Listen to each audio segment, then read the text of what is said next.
Ah, j'étais à on, puis je me suis muté. OK. Donc là, c'est parti. Donc, Éphésiens, on va lire les versets 1 à 14, les versets 3 à 14. Tantôt, je l'ai dit, mais je l'explique un peu plus en détail. C'est un passage trinitaire, les versets 3 à 14, la personne du Père jusqu'au verset 6. Puis vous allez voir à la fin de chaque strophe, parce que c'est probablement, comme on disait, beaucoup de théologiens, d'historiens bibliques croient que c'était un cantique qui était chanté par l'Église primitive. La première strophe, ça parle du Père, puis ça termine avec le refrain pour célébrer la gloire, OK? Après ça, c'est le Fils, la rédemption. Vous allez voir à la fin, on pourrait dire peut-être une strophe plus courte, peut-être qu'il y avait des mots qui étaient répétés. Le Saint-Esprit, c'est les derniers versets. Et donc, on lit ça ensemble dans Éphésiens chapitre 1, les 14 premiers versets. Mais j'attire vraiment votre attention sur les versets 3 à 14. Paul, l'apôtre de Jésus-Christ par la volonté de Dieu, aux saints qui sont à Éphèse et aux fidèles en Jésus-Christ, que la grâce et la paix vous soient données de la part de Dieu notre Père et du Seigneur Jésus-Christ. Béni soit Dieu, le Dieu et Père de notre Seigneur Jésus-Christ, qui nous a bénis de toute bénédiction spirituelle dans les lieux célestes en Christ. En lui, Dieu nous a élus avant la fondation du monde pour que nous soyons saints et irréprochables devant lui. Il nous a prédestinés dans son amour à être ses enfants d'adoption par Jésus-Christ, selon le bon plaisir de sa volonté. Et voyez, verset 6, pour célébrer la gloire de sa grâce dont il nous a favorisés dans le bien-aimé. Deuxième strophe. En lui, nous avons la rédemption par son sang, le pardon des péchés selon la richesse de sa grâce, que Dieu a répandue abondamment sur nous par toute espèce de sagesse et d'intelligence. Il nous a fait connaître le mystère de sa volonté selon le bienveillant qu'il a formé en lui-même pour, puis vous voyez ici Christ vraiment, là, pour le mettre à exécution lorsque les temps seraient accomplis, de réunir toutes choses en Christ, celles qui sont dans les cieux et celles qui sont sur la terre. En lui, nous sommes aussi devenus héritiers, ayant été prédestinés suivant le plan de celui qui opère toutes choses d'après le conseil de sa volonté, afin que nous servions à célébrer sa gloire. Encore le refrain, nous qui d'avance avons espéré en Christ. Troisième strophe. En lui, vous aussi, après avoir entendu la parole de la vérité, l'évangile de votre salut, en lui, vous avez cru et vous avez été scellés du Saint-Esprit qui avait été promis, lequel est un gage de notre héritage pour la rédemption que Dieu s'est acquis pour célébrer sa gloire. Ah Seigneur, merci. On veut répéter ce refrain dans nos cœurs, célébrer ta gloire, célébrer la richesse de cette gloire dont tu nous as favorisés dans le bien-aimé. Merci Dieu Trinitaire que tu t'impliques complètement dans cette œuvre merveilleuse de rédemption. Et comme ça a beaucoup sorti dans le temps de prière et qu'on le voit dans ce texte aujourd'hui d'Éphésiens 1, on te demande de non seulement ouvrir nos yeux pour qu'on voit ces merveilles, mais aussi de disposer notre cœur pour qu'on réalise notre besoin. Que ces merveilles sont la réponse aux besoins de notre cœur, de notre vie, de notre quotidien. Et donc, Seigneur, on s'en remet à toi pour que ce message porte du fruit à ta gloire lorsque ton peuple s'approprie ta provision merveilleuse en Jésus. On s'en remet à toi, Seigneur, en priant en son nom. Amen. Amen. L'appropriation de sa provision. Une image vaut mille mots. Je vous donne une simple petite histoire bien simple. Un homme avait reçu comme cadeau de fête un saut en parachute. Y a-t-il quelqu'un qui a déjà eu ça? Tu sais, d'habitude, on donne ça à quelqu'un qu'on se dit que probablement il va le vouloir. Tu sais, je ne donnerais pas ça à ma tante Gertrude, là. À moins que, tu sais, ah, mais pauvre ma tante Gertrude, tu peux pas le prendre, je vais prendre ton cadeau, là. C'est comme un cadeau empoisonné ou je ne sais trop. Mais non, en fait, cet homme-là a eu le cadeau, il était tout content, il était tout enthousiasmé, mais là, quand il était dans l'avion, puis quand il était sur le bord de la porte, il y avait le parachute, là, c'était pas ça le problème, mais c'était un petit peu haut, la marche est haute, hein? Mais là, comme on dit en québécois, il a choqué. Il y avait tout qui était là devant lui, mais il s'est dégonflé. Et donc, qu'est-ce qui est arrivé? il n'a pas apprécié, il ne s'est pas approprié son cadeau. Ce qu'il avait déjà, ce dont il était en possession, il n'en a pas profité parce qu'il ne se l'est pas approprié en sautant de l'avion. Et cette illustration, c'est la réalité de trop d'enfants de Dieu qui ne s'approprient pas la provision que Dieu leur a donnée en Jésus-Christ. Et c'est pas qu'ils ne se l'approprient pas du tout, mais ils ne s'approprient pas la plénitude, toutes les bénédictions spirituelles dans les lieux célestes, puis j'en donne d'autres, là, parce que ça revient beaucoup dans Éphésiens, mais par exemple, quand ça nous parle de l'amour de Christ qui surpasse toute intelligence, puis comprendre toute la grandeur de tout ça, puis dans 1 Pierre, c'est le verset du mois, hein, quand ça dit que Dieu nous a donné tout ce qui contribue à la vie et à la piété au moyen de la connaissance de celui qui nous a appelés par sa propre gloire et sa vertu. Les plus grandes et les plus précieuses promesses de Dieu, nous qui sommes complets en Christ, Dieu nous a tout donné, on a le cadeau, mais lorsqu'on est sur le bord de l'avion, est-ce qu'on saute? Et c'est ça vraiment qui va être le sujet de notre message aujourd'hui. Puis le plus grand don, là, le plus grand cadeau de Dieu, c'est Jésus. Mais je dirais en tant qu'enfant de Dieu, c'est notre union à lui. C'est ce qu'il a fait de nous, c'est ce que nous sommes en lui. Voyez-vous comment ça se répète beaucoup cette expression-là, en lui? Terme théologique d'une importance capitale pour nous, les croyants de la Nouvelle Alliance, pour les enfants de Dieu, parce que Dieu a tout placé en lui. Et avant, l'humanité était en Adam, c'était la tête de l'humanité. Maintenant, ceux qui sont rachetés par son sang sont en Jésus. Et donc, en lui, c'est vraiment absolument fondamental. Et là-dessus, je vous lis 1 Corinthiens chapitre 1, verset 30. « Or, c'est par lui que vous êtes en Jésus-Christ. » On est ce qu'on est en Jésus-Christ. « Par la volonté de Dieu qui a été fait pour nous, sagesse, justice, sanctification et rédemption. » Et on pourrait tellement rajouter des places qu'on voit, par exemple, dans Éphésiens 2, Christ est notre paix, puis il est notre joie. Jésus est absolument tout ce dont nous avons besoin, et nous avons ça en lui. Maintenant, avant d'aller avec les points du message, j'ai juste 2 points aujourd'hui. Je veux poser quelques questions en introduction. On parlait tantôt de contrôle, on parlait de la peur. On sait que la peur est directement reliée à la propension à contrôler. Plus on a peur, plus on essaie de contrôler. Ou on peut aussi dire l'inverse. Plus on essaie de contrôler, plus c'est par peur. Mais à l'inverse, plus on laisse Dieu contrôler, c'est parce qu'on marche par la foi. Et plus on se confie en Dieu, on marche par la foi, plus on le laisse contrôler. Et donc, la question qu'on peut se poser, qui dirige, qui contrôle? Mes pensées, mon cœur, mon corps, en ce moment. Qui est-ce qui est au contrôle? Qui est-ce qui dirige? Là, je ne parle pas juste des moments avec Dieu qu'on a qui sont bons dans sa parole, dans sa présence, dans la prière, mais aussi dans le brouhaha du quotidien. C'est souvent là le test, hein? Ou pour le dire autrement, qu'est-ce qui motive mon cœur? Quel est l'élan qui me pousse vers l'avant? Est-ce Jésus-Christ seul? Ou est-ce que c'est quelque chose de moins que Jésus-Christ? Lorsque je suis face aux circonstances, à l'adversité, à la crainte de l'homme, qu'est-ce que je poursuis? Où est ma poursuite? Trop souvent, nous poursuivons moins que Jésus-Christ dans l'espérance de trouver ce que lui seul peut donner, ce que lui seul peut pourvoir, la provision de Dieu. La preuve, c'est qu'on est souvent anxieux, insatisfait. Les Anglais disent « restless », on n'est pas en repos, on est agité. Merci. Et donc, on va développer ça dans le message, mais avant, j'ai juste une chose fondamentale que je veux ici amener.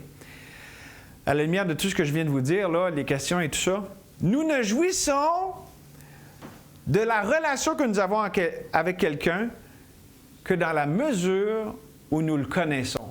Plus je connais quelqu'un, plus je vais jouir profondément et vraiment dans toute sa beauté de cette relation-là. Moins je connais quelqu'un, tu sais, un étranger en rue, bonjour, comment ça va? C'est assez basique comme relation.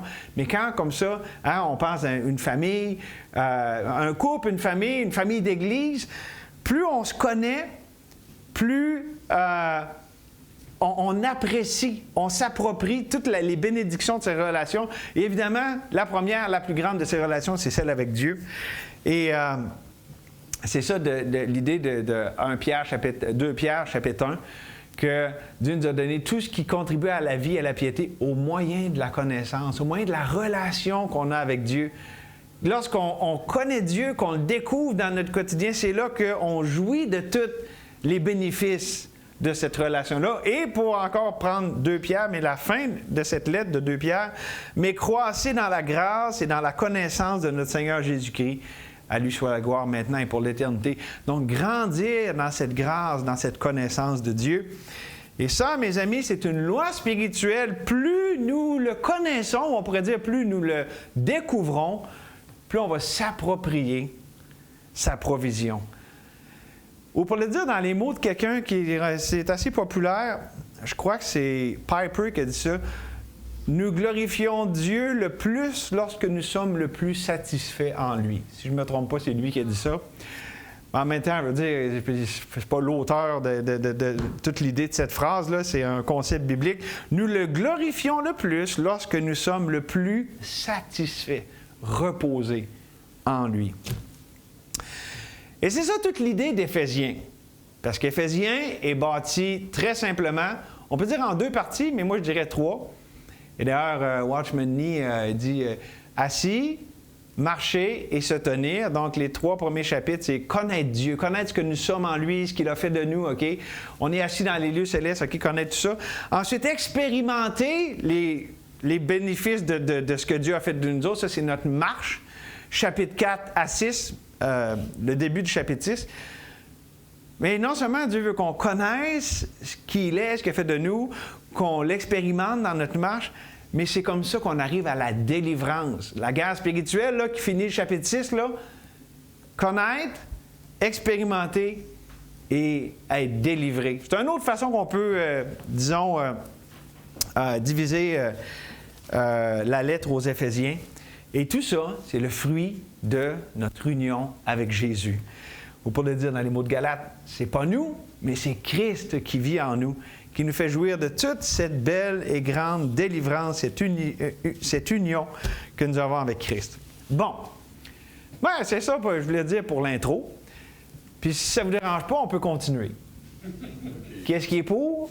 Qu'est-ce qui est contre? OK, good, c'est l'unanimité. Amen. 2 essentiels pour expérimenter l'appropriation de notre provision. 2 essentiels. Pour l'expérimenter, cette appropriation. C'est une chose importante. On regarde ça, là, l'appropriation de la provision de Dieu.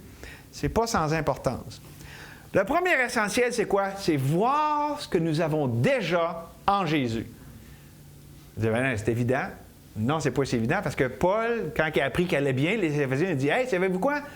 J'ai prié pour vous, là, pour que vous voyiez ce que vous avez déjà en Jésus-Christ. On appelle ça l'illumination du Saint-Esprit. C'est le ministère du Saint-Esprit dans la vie de ses enfants. De leur montrer toutes les richesses, parce que c'est tellement grand. La Bible nous parle des richesses incompréhensibles de Christ. Ça veut dire, humainement parlant, tu ne peux pas juste être dans un livre d'école, puis prendre des notes, puis voir. Non, c'est le Saint-Esprit qui illumine les yeux de notre cœur pour qu'on voit tout cet héritage, cette grande richesse que nous avons en lui. Donc, voir ce que nous avons déjà en Jésus-Christ. Remarquez, hein, peut-être que vous êtes déjà au courant de ces choses-là, mais dans Éphésiens 1 à 3, il n'y a pas de commandement. Paul ne demande rien aux chrétiens d'Éphèse dans les chapitres 1 à 3. Il leur demande d'écouter. OK? Ou si vous voulez, de s'imbiber de la proclamation de la série de faits qu'il leur donne. C'est tous des faits. Vous êtes dans les lieux célestes, puis là, on a vu le passage trinitaire, puis là, toute l'idée de ce qu'on a, l'héritage en Jésus-Christ, puis Jésus qui est au-dessus de tout, puis tout ça. Donc, il leur donne une série de faits éternels, merveilleux, qui a trait à ce qu'ils sont en Jésus, où on dit leur position en Jésus. Et c'est un éventail complet de réalités spirituelles par rapport à ce qu'ils sont, à leur état spirituel. Donc, ça n'exige rien d'eux parce que c'est ce que Dieu a fait avec eux autres. Okay? Ce n'est pas quelque chose qu'ils ont à faire, c'est quelque chose que Dieu a fait. Okay? Puis il leur ramène tout ça dans les chapitres 1 à 3. Et ce n'est qu'après cette grande proclamation qui dure 3 chapitres, là qu'il plaide pour une marche. Je vous exhorte, frères, moi le prisonnier du Seigneur, à marcher d'une manière digne de tout ce que je viens de vous dire, de la vocation céleste que vous avez, OK, dans les chapitres 1 à 3. Voilà le fondement biblique pour nous inciter à arrêter de submerger, d'écraser les enfants de Dieu avec des listes de conditions, de méthodes, de règles, de principes spirituels pour essayer de les faire rentrer dans la vie. Parce que ce que Paul dit, vous êtes dans la vie. Dieu vous a donné la vie. Dieu, c'est un package, c'est complet. OK? Donc, Paul ne leur donne pas une série de choses à faire ou tout ça, il leur proclame ce qu'ils ont déjà. Tout ce qu'il demande, c'est que Dieu, c'est ça qu'il dit qu'il prie, que Dieu leur ouvre les yeux pour qu'ils le voient. Donc, c'est tellement essentiel. Voir ce que nous avons déjà en Jésus-Christ. Ce n'est pas quelque chose qu'on a à faire, c'est quelque chose qu'on a besoin de découvrir, de voir. Et cette position, on peut dire aussi notre possession, parce qu'on possède un héritage extraordinaire et nous avons tout pleinement en Christ, bien, est un privilège que nous avons déjà en Jésus-Christ parce que c'est lui qui nous l'a acquis. Il nous le donne dans sa grâce et pleinement. Et ce n'est seulement que de cette façon, en voyant ces choses, qu'on travaille vraiment et efficacement avec le Saint-Esprit. Parce que c'est quoi le ministère du Saint-Esprit? C'est de nous montrer tout ce que Christ a fait, tout ce qu'il a enseigné. Le Saint-Esprit prend ce qui est en Christ puis il nous le montre. Il nous le révèle. Il nous l'illumine. Donc, lorsqu'on dit « Seigneur, je veux voir », on est dans ce que le Saint-Esprit veut faire dans nos vies. OK? Et bien plus, lorsque on voit et on expérimente tous les fruits spirituels que Dieu veut produire dans nos vies en voyant ce qu'il veut qu'on voit, bien, ça va nous amener à abonder, à multiplier ce que Dieu est en train de faire. Pourquoi? Parce qu'on embarque dans ce que Dieu a commencé. C'est Dieu l'initiateur et il veut simplement qu'on voit ce que lui a fait pour qu'on embarque dans ce qu'il est en train de faire dans notre vie. OK? Je vous donne un exemple, parce que là, je ne veux pas être trop théorique, là. Mais, OK, si vous êtes un enfant de Dieu, Dieu, le Saint-Esprit, est votre enseignant, il vit en vous, et il vous dirige dans toute la vérité, comme je l'ai cité tantôt. Et de temps à autre, le Saint-Esprit attire notre attention sur des choses spécifiques dans sa parole. N'est-ce pas merveilleux? Des fois, c'est pour pour nous reprendre avec une attitude déplaisante qu'on peut avoir. Des fois, c'est pour nous réconforter alors qu'on a peur. Des fois, c'est pour nous fortifier alors qu'on se sent faible. OK? C'est du sur-mesure. OK? C'est le ministère du Saint-Esprit. Et là, le Seigneur nous donne ça. Et des fois, ça frappe de façon spécialement percutante. Et qu'est-ce que ça produit dans l'enfant de Dieu? Une joie. Même quand il nous pèse ses orteils. Pourquoi? Parce qu'on dit « Merci Seigneur, tu t'occupes de moi, tu ne me laisses pas m'auto-détruire, tu ne me laisses pas détruire mes relations, tu t'occupes de moi. » Et là, on voit ce qu'on a en Jésus. Je vous donne un exemple. Matthieu, tiens, il y a quelqu'un qui connaît par cœur Matthieu 11, 28. « Venez à moi, vous tous qui êtes fatigués et chargés, et je vous donnerai du repos. » Non, je sais le contexte, c'est un appel aux perdus, puis tout ça, mais pensez-vous quoi? Comme enfant de Dieu, là, j'aime ça, que le Seigneur me dise je peux aller à lui, puis il me donne du repos. C'est bon pour les enfants de Dieu aussi, OK? Le Saint-Esprit nous fait voir comment Jésus est disposé comme ça envers nous. Et ça, lorsqu'on le voit, ça l'amène dans nos cœurs une joie, un repos. On dit merci Seigneur. Voyez-vous, de voir Jésus comme ça, de le voir qui nous invite, de le voir qui est disposé, ça produit dans nos cœurs un effet bénéfique. Et ça, c'est le ministère du Saint-Esprit, OK? Donc, c'est ça la grande bénédiction de voir Jésus-Christ tel qu'il est, lui, notre provision pour absolument tout, notre provision parfaite et suffisante. Mais, et là, il y a un mais, parce que ça m'amène au prochain point, même si je vois et que c'est une grande bénédiction et que c'est par le ministère de Dieu, le Saint-Esprit, dans ma vie, ça ne veut pas dire pour autant que automatiquement, je vais m'approprier cette provision. Je la vois, mais ça ne veut pas dire que nécessairement je vais la prendre pour moi. Voulez-vous que je vous dise pourquoi? Voulez-vous qu'on continue encore? On n'a pas besoin de passer au vote, hein?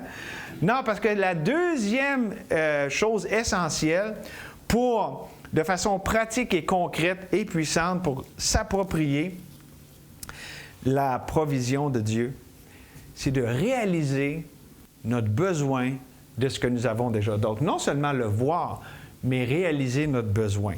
Puis là, on va parler d'épreuves, ça vient là-dedans, mais juste avant, là, OK, puis tantôt je l'ai souligné, je pense que c'est en priant, en tout cas, je l'ai déjà dit, mais je veux le répéter. Moi, là, personnellement, quand j'ai puis là, bon, je dirais, ça fait quand même une couple d'années que ça, le Seigneur m'a montré mieux que ça, mais je disais à Éphésiens 1 à 3, je dis, comment j'ai besoin de ça? C'est comme, c'est théorique, puis c'est des nuages, tu sais, puis Jésus est au-dessus de tout, puis qu'est-ce que ça change dans ma vie? OK? Parce que, peut-être que je voyais les belles vérités, puis je pense que je les voyais parce que, tu sais, j'étais un enfant de Dieu, puis tu sais, hey, wow, c'est donc bien beau, là, la rédemption en Jésus, puis racheté par son sang, puis puis... Mais je ne voyais pas comment ça avait rapport avec moi dans mon besoin en tant qu'enfant de Dieu. Une belle journée où est-ce que je vis des choses que je ne sais pas trop quoi faire, puis comment ça s'applique à ma vie autrement. Donc, c'est possible de voir ce qu'on a en Jésus, mais de ne pas réaliser le besoin qu'on en a. Ça, c'est mon deuxième point. OK? Parce que c'est clé pour se l'approprier. J'ai bien beau le voir, mais comment je vais l'approprier si je vois que je n'en ai pas besoin? C'est autrement dit, si je trouve que c'est pas... encore là, j'ai le mot qui vient en anglais. J'ai parlé en anglais toute la fin de semaine. Là. C'est pas relevant. It's not relevant. OK, là, je fais... C'est pas pertinent. Merci. C'est pas pertinent. C'est comme, c'est une théorie, mais c'est pas pertinent pour moi. OK? D'abord, j'ai fait par exprès pour prendre le mot « réaliser » parce qu'en préparant mon message, j'ai dit « réaliser », c'est un anglicisme, ça vient de « to realize ». D'ailleurs, Robert, c'est ce qu'il dit. Là. Robert, il n'aime pas ça, « réaliser ». Là. Mais il l'a mis pareil dans son dictionnaire. OK? D'ailleurs, Robert, je ne sais pas si c'est son nom de famille ou son prénom, là. Mais Robert, lui, il dit que réaliser, ça veut dire se rendre compte avec précision et exactitude, se faire à l'idée de quelque chose. Le synonyme, saisir. Mais d'ailleurs, c'est un emploi. Vous savez, les langues évoluent, puis maintenant, dans la langue française, quand on dit réalise, on utilise ce sens-là. C'est pour ça que je l'ai pris, parce que je veux dire, peut-être à travers le temps, c'est un usage qui s'est plus développé dans l'usage courant. Mais on va l'utiliser, par exemple, quand on dit « je réalise que c'est de moi que tu parles. Okay? Je me rends compte. Okay? Je saisis. » Comprenez-vous? Bon. Réaliser notre besoin de ce que nous avons déjà. Bien, ça aussi, c'est le Saint-Esprit qui fait ça. Non seulement il nous montre Christ, il nous montre tout ce qu'on a en lui, mais il nous montre notre besoin. Puis il nous montre que c'est la réponse à notre besoin, ce que Dieu a fait de nous en Jésus. C'est le rôle central du Saint-Esprit dans la vie des enfants de Dieu, leur faire réaliser leurs besoins, afin qu'on porte le fruit de tout ce qui vient là, dans Éphésiens 4 à 6, là, la marche spirituelle, la guerre spirituelle. Le Saint-Esprit, d'abord, il nous fait réaliser notre besoin. Parce que si quelqu'un ne voit pas son besoin, il ne va pas s'approprier le besoin, il ne va pas marcher comme il devrait, puis il ne va pas combattre, se tenir dans le combat comme il est appelé à faire, parce qu'il n'a pas pris la provision. Il est dépourvu. Il se livre à lui-même, à un combat qui est au-dessus de ses forces. Donc, c'est quoi réaliser notre besoin? C'est prendre Dieu, qui est notre provision, de façon claire et confiante. C'est simplement, c'est s'approprier Dieu. C'est Dieu, je te prends. Tu es ma paix. Tu es ma joie. Tu es ma force. OK? C'est de le voir, j'ai pas de force, mais Christ l'est. Puis là, je vais développer ce que ça veut dire à la lumière de ce qu'on regarde aujourd'hui. Souvent, qu'est-ce qui arrive à ce point-ci? Je dirais que c'est une phase critique. La Bible nous parle des fois qu'on peut demander, mais on peut demander mal. Ici, ce qui arrive, c'est que des fois, on est dans une période d'attente. Les choses n'arrivent pas comme on voudrait, elles n'arrivent pas au moment qu'on voudrait. On est déçu. D'une façon ou d'une autre, ça ne marche pas comme on voudrait. OK? Autrement dit, on avait tout un plan, puis là, Dieu, lui, il a complètement un autre plan de ce qu'on avait. Et ça l'empêche du fait qu'on peut vraiment prendre sa provision parce que, OK, je peux en tant qu'enfant de Dieu connaître les vérités, ce que je suis en Jésus-Christ, puis même là, être aux aguets, puis que le Seigneur m'ouvre les yeux sur mon besoin.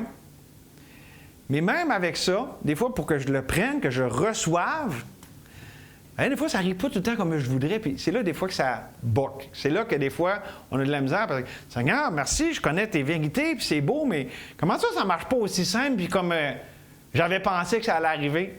Ben, parce que Dieu veut qu'on dépende de lui en toutes choses, puis le juste vivra par la vue, par la compréhension logique, non, par la foi. Des fois, on ne voit pas, puis on ne comprend pas, puis OK? Et donc,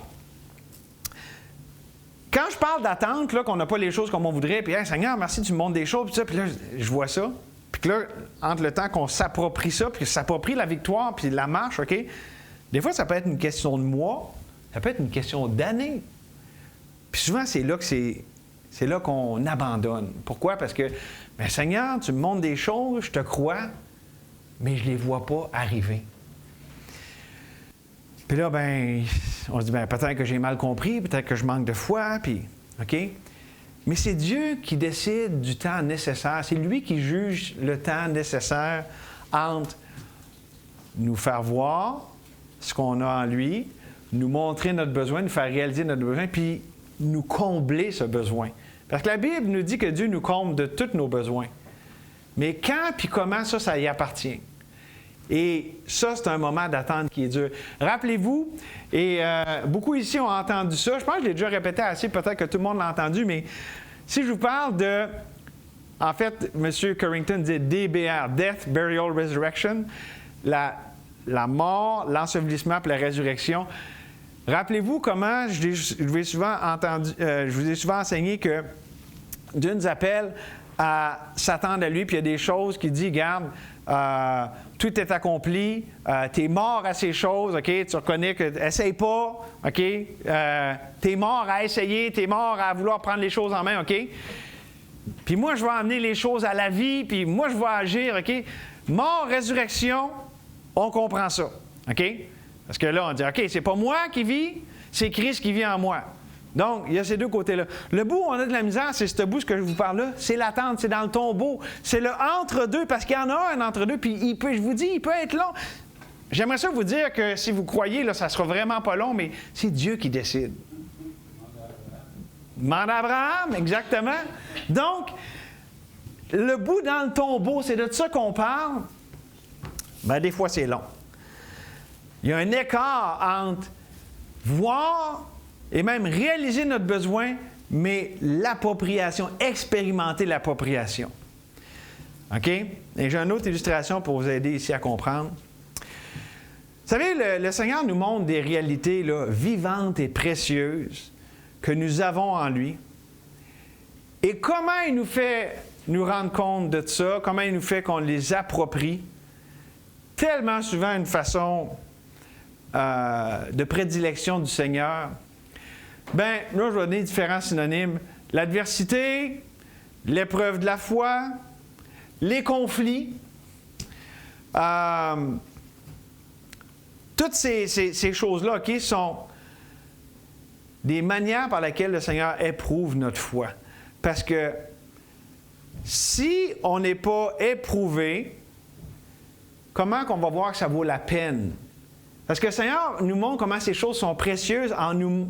Le moment d'attente, le moment qu'on ne l'a pas tout de suite, c'est là que, même pour notre propre cœur, on dit, OK, je suis prêt à continuer, à souffrir, à ne pas comprendre. Est-ce que je suis prêt à être dans l'attente? Ça nous montre la valeur de ce à quoi on s'accroche. Donc, je vois les choses, je vois mon besoin, mais à quel point? Est-ce que c'est vraiment précieux? Est-ce que c'est vraiment ma vie? Est-ce que je suis prêt à souffrir pour ça? À aller à travers l'épreuve, les conflits, les différents moyens que Dieu veut utiliser pour m'amener à ça. Tu sais, le Seigneur peut nous dire, on parlait d'un frère que, bon, le Seigneur le redirige, puis tout ça, puis ça nous appelle des fois à des choses, des positions, des affaires qu'il y a pour nous autres. Et là, en fin de semaine, je me dis, Seigneur, c'est quoi que tu as pour moi avec ça? Le Seigneur a fait des choses extraordinaires dans ma visite à Cowansville en fin de semaine. Je dis, bon, Seigneur, c'est quoi que tu as là-dedans pour moi? Bien, la valeur de ce que le Seigneur veut nous donner, de ce où il veut nous diriger, de ce qu'il veut faire, autrement dit, avec nous autres, bien, ça va être déterminé par le degré avec lequel je suis prêt non seulement à m'attendre à Dieu, mais à me battre. Puis là, battre, je ne veux pas dire débattre, là. Mais dans le sens contre vents et marées, il y a de l'opposition, puis je continue, je suis résolu, je suis ferme dans ma foi, puis il y a un combat, mais je garde les yeux sur le Seigneur. Puis je ne prends pas ça comme Dieu me rejette, puis que Dieu, bien finalement, c'est pas ça qu'il veut pour moi. Non, ça fait toute partie de ce que Dieu fait, justement, d'être résolu, et non pas irrésolu, là, comme dans Jacques, là, OK? Ça, c'est tellement important pour l'appropriation. Parce que souvent, les chrétiens, on jette la serviette. Quand ça devient dur, puis là, pourquoi on le raisonne? Bien, pour moi, Dieu avait d'autres choses. Pour moi, c'était pas ça son plan.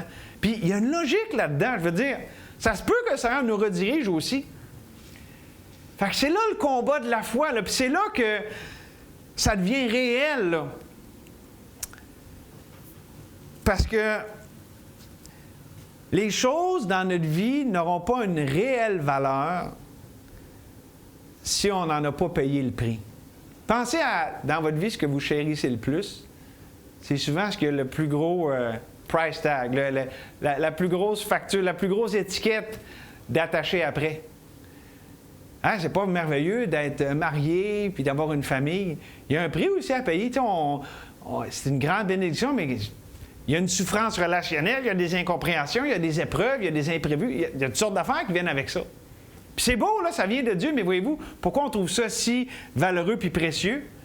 Ben parce qu'il y a tout ça qui est attaché avec ça, mais c'est ça dans toutes les choses pour ce que le Seigneur fait dans nos vies. Mais là, quand on parle dans le domaine spirituel, Dieu, je veux que tu sois ma paix, ma joie, ma force dans ces choses-là, puis que là, justement, à travers ce que Dieu nous permet qu'on combat le combat de la foi, puis qu'on s'accroche à lui, après ça, ça devient tellement précieux, cette paix qui surpasse toute intelligence, cette joie qui nous fait chanter en prison, et ainsi de suite. OK? Et donc, la valeur de ce que Dieu nous donne va être déterminée dans le feu de l'action, dans la dureté du conflit, lorsque le Seigneur veut nous le faire approprier. Dieu nous éprouve, nous fait expérimenter la foi. Dieu nous a tout donné pleinement en lui, mais pour en bénéficier, le combat de la foi fait en sorte que ces choses deviennent tellement précieuses. Puis là, on se l'approprie et on dit « Wow, je ne veux pas décrocher, ça m'a coûté cher. » Puis là, comprenez, je ne parle pas là, avec du jus de bras puis j'essaye plus fort, mais le combat de la foi, là, Seigneur, là, j'ai voulu abandonner tellement de fois, puis j'avais tellement de raisonnement humain, puis j'avais tellement, moi, mes plans, puis tu m'as soutenu à travers ça, puis là, je m'approprie ces vérités. Wow, là, je veux vraiment pas décrocher. Voyez-vous, c'est ça que j'essaie de vous communiquer, là. En tout cas, merci Seigneur que c'est toi le vrai enseignant ici, là, mais en gros, c'est ça que je vous ai amené avec l'idée du message, puis ça m'amène à ceci. Vous savez, le Seigneur, là, nous dit que le Seigneur marche de façon progressive. Il nous prend où est-ce qu'on est, puis là, il nous amène plus loin, puis il va de gloire en gloire. Puis il nous donne grâce sur grâce. C'est une série, une succession de découverte de ce qu'on est, de notre besoin, puis de s'approprier la provision. Fait que c'est pas comme « Hey, là, j'ai approprié la provision. C'est correct, j'ai plus besoin de Dieu, je suis correct pour les 15 prochaines années. » Non, c'est constant dans notre vie. Il nous montre ça par rapport au fait que, justement, son amour est répandu dans nos cœurs, qu'il nous aime d'un amour éternel. Puis là, non, ça s'approprie ça, puis dit « Wow, merci Seigneur pour ton amour. » Puis là, ça a une résonance nouvelle, une fraîcheur nouvelle dans nos vies quand on parle de l'amour de Dieu. C'est bien plus que juste de la théorie. Maintenant, après ça, Seigneur, d'autres choses, là, parce qu'il y a tellement... Ça peut être l'espérance, ça peut être la paix, ça peut être sa justice, ça peut être n'importe quoi. Puis c'est un feu roulant comme ça, grâce sur grâce, que Dieu rende comme ça les enfants de Dieu dans ce processus où est-ce que de plus en plus, ils s'approprient sa provision. Parce que la provision est tellement grande, on ne pourrait pas tout la prendre d'un coup. Je pense qu'on écraserait, ou je ne sais pas trop. Humainement, non, ça serait... Puis de toute façon, Dieu, son dessein avec nous, c'est qu'on dépende de lui tout le temps. Fait qu'il nous le donne aussi à mesure pour que là, hop, là, je dépends de toi pour ça. Puis là, OK, merci, Dieu t'a pourvu. Bien, je dépends de ça aussi pour cette autre chose-là. Donc, voyez-vous, il y a ce processus-là, d'où l'expression qui est répétée tellement de fois, ça vient de l'Ancien Testament, mais c'est répété à 3 reprises dans le Nouveau. Le juste vivra par la foi. Habakkuk nous dit par sa foi. Donc, c'est une vie. C'est pas juste un moment, c'est pas juste « Ah, OK, là, je suis arrivé à ce point-là ». Non, c'est constant, c'est jusqu'à la mort. C'est jusqu'à temps qu'on le voit face à face. Là, on n'aura plus besoin de foi parce qu'on va être dans sa présence. Et ça, c'est quoi les bénéfices de ça? C'est quand on grandit dans cette grâce, quand on grandit dans cette appropriation,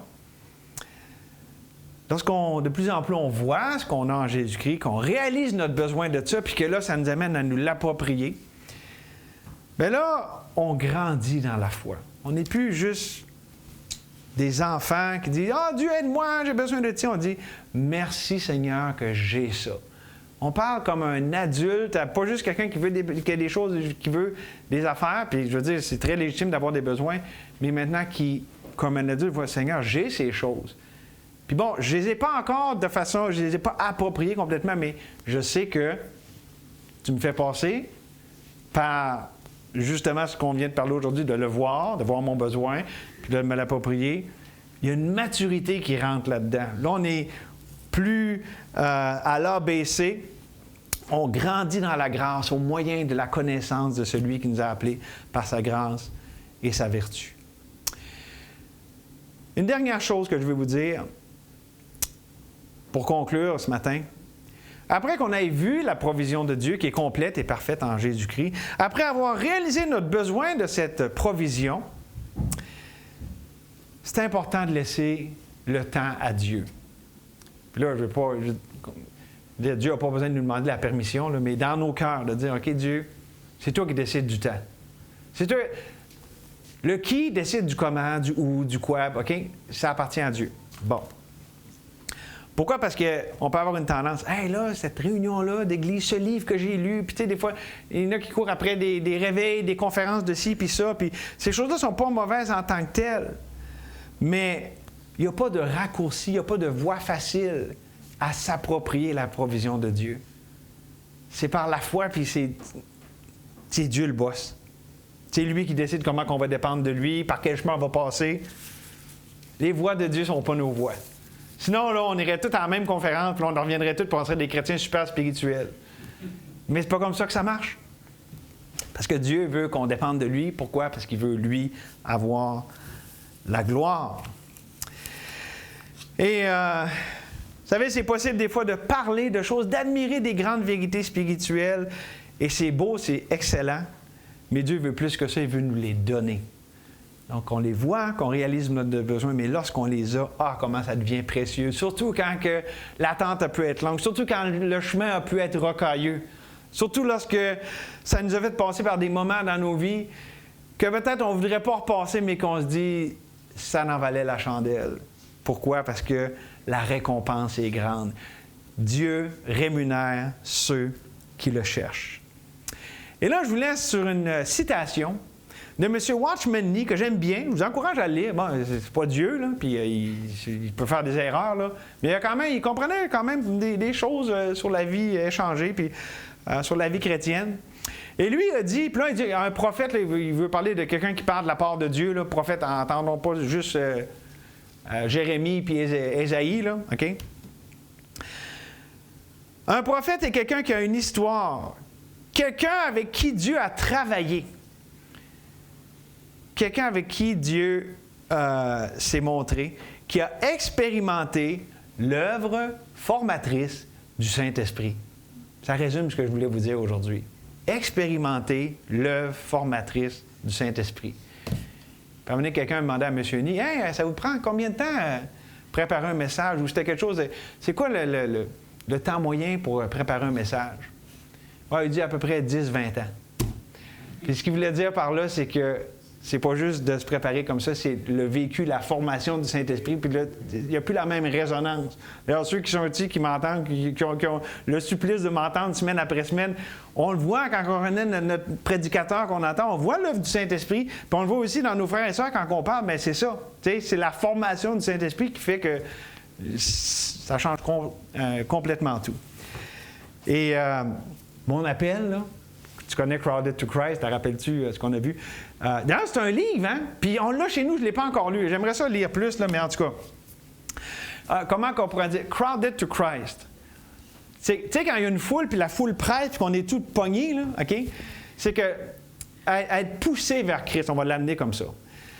Dieu, là, dans nos vies, avec ce qu'on a parlé aujourd'hui de la formation du Saint-Esprit dans nos vies, c'est quoi? C'est Dieu qui nous contraint, qui nous contraint, qui nous pousse, qui nous rend inconfortable, que là, on n'a plus de place pour nous amener vers un point focal. Comment on a été sauvé? On a entendu le témoignage de notre frère, puis on l'entend avant le repas du Seigneur.